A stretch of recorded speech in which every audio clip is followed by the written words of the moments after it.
ഞാനും വന്ദനേച്ചിന്ന് വെച്ചാ ജീവനാ വിനുവേട്ടന്. ഞങ്ങളെ എന്ത് ഇഷ്ടമാണെന്നറിയോ? ഈ അടുത്ത കാലത്ത് പോലും എനിക്ക് മുടി ചീവി തരുന്നതും പിന്നിട്ട് തരുന്നതും ഒക്കെ വിനുവേട്ടനായിരുന്നു. എന്ന സ്വന്തം ഏട്ടന്മാരെക്കാളും ഇഷ്ടം ഞങ്ങൾക്കും വിനുവേട്ടനോടാ.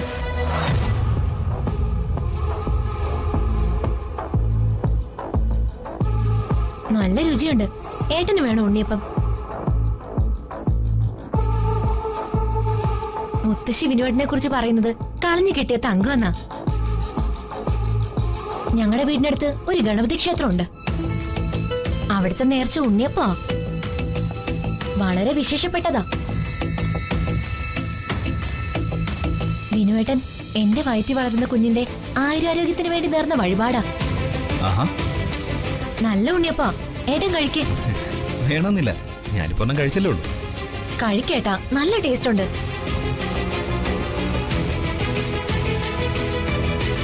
അതിന് തന്നെ.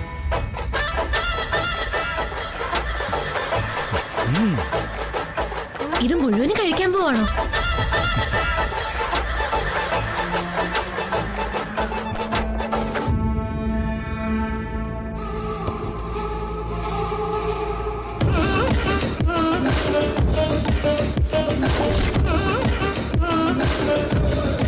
എന്തായിട്ടേ കാണിച്ചത്? വല്ലവന്മാരും അവന്റെ എച്ചി കൈ കൊണ്ടുണ്ടാക്കിയ ഉണ്ണിയപ്പൊന്നും നീ കഴിക്കണ്ട. അതിന് വിനുവേട്ടൻ ഉണ്ടാക്കിയതൊന്നും അല്ല. എങ്കിലും അവൻ കൈ കൊണ്ട് തൊട്ടതല്ലേ, അത് നീ കഴിക്കണ്ട. എന്റെ ഭാര്യ എന്ത് കഴിക്കണം എന്ത് കഴിക്കേണ്ടെന്ന് ഞാൻ തീരുമാനിക്കും. മനസ്സിലായോ?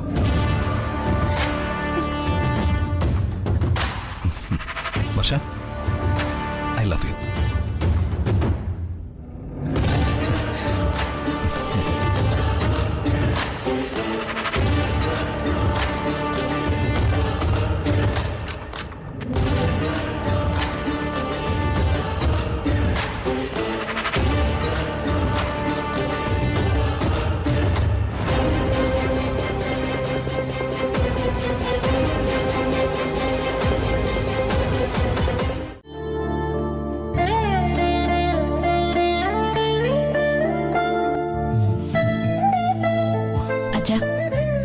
എന്റെ മോളെ സൂക്ഷിച്ചോണേ. അവൾ ഇനിയും വരും. എന്റെ കുഞ്ഞിനെ ഉപദ്രവിക്കും. മോള് ധൈര്യമായിട്ട് പോ, അതൊക്കെ ഞാൻ നോക്കിക്കോളാം.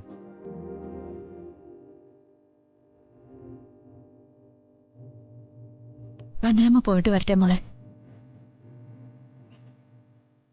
പോട്ടെ മോളെ. മോളെന്താ ഒന്നും മിണ്ടാത്തെ? എന്നെയും കൂടി കൊണ്ടുപോകാൻ പറ്റും വന്ദനമ്മേ?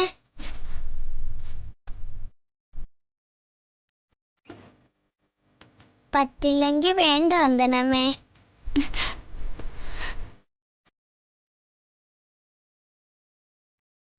മോളെ, അച്ഛമ്മയില്ലേ മോൾക്ക്?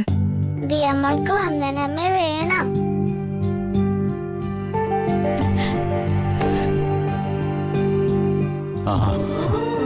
മോൾക്ക് ഇപ്പൊ എന്താ വേണ്ടേ? വന്ദനാമ്മയുടെ കൂടെ പോകണം, അത്രയല്ലേ ഉള്ളൂ. മോള് വാ, നമുക്ക് പോവാം.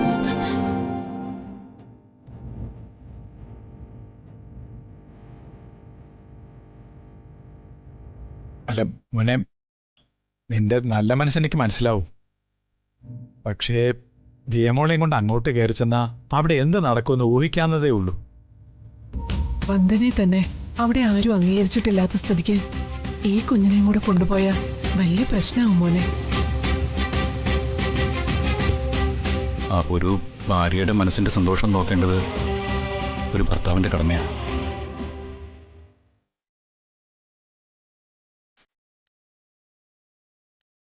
ഇവിടെ നിന്നിപ്പോ ഞാൻ ഈ കുഞ്ഞിന്റെ മനസ്സും വേദനിപ്പിച്ച് ഞാൻ വന്ദനയെ ഇവിടുന്ന് കൊണ്ടുപോയാ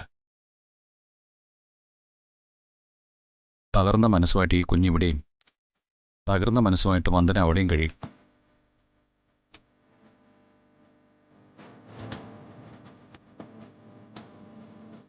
അതുകൊണ്ട് ആർക്ക് എന്ത് പ്രയോജനം അമ്മേ? ഇപ്പൊ ഞാനിവിടുന്ന് പോകുന്നുണ്ടെങ്കിൽ നിയമങ്ങളെ കൂട്ടിയിട്ട് പോകുന്നുള്ളൂ. മോനെ, അത് അച്ഛാ, സ്ഥിരമായിട്ട് കൊണ്ടുപോവുകയല്ലോ. ഇപ്പൊ ഞാൻ മോളെ ഇവിടുന്ന് കൊണ്ടുപോകുന്നതിന്റെ പേരിൽ ആകാശം ഇടിഞ്ഞു വീണാലും അത് എനിക്കൊരു വിഷയമേ അല്ല. വന്ദനെ മോളെ എടുക്ക്. അത് അപ്പച്ചി ഒരു മുറിക്കുള്ളിലേക്ക് കയറി വരുമ്പോ പാലിക്കാനുള്ള സാമാന്യ മര്യാദയുണ്ട്. കയറിക്കോട്ടെ എന്നുള്ള അനുവാദം ചോദിക്കണം. അത് അപ്പച്ചി ഒരപ്പച്ചിയില്ല.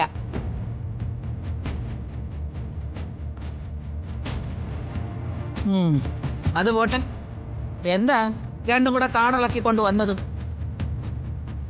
അപ്പച്ചി ആ ജഗൻ അവളെയും കൂട്ടി വന്നു. ആരെ?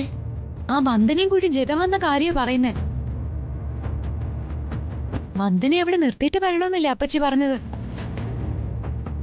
വന്ദനെ അവിടെ നിർത്തിയില്ല. അത് പോട്ടെ, ഒരു കുഞ്ഞിനെ കൂടെ കൊണ്ടുവന്നിരിക്കോ ഇപ്പോ? കുഞ്ഞിനെയോ? അതെ അപ്പച്ചി. അതപ്പച്ചിക്ക് അറിയില്ലല്ലേ?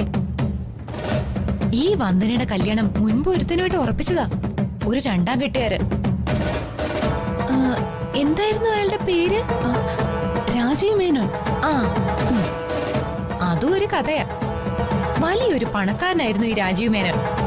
ഇവൾ അയാളുടെ കമ്പനിയിലെ ഒരു സ്റ്റാഫായിരുന്നു. ഒടുവില് കണ്ണും കലാശവും ഒക്കെ കാണിച്ച് ഇവൾ അയാളെ മയക്കിയെടുത്തു.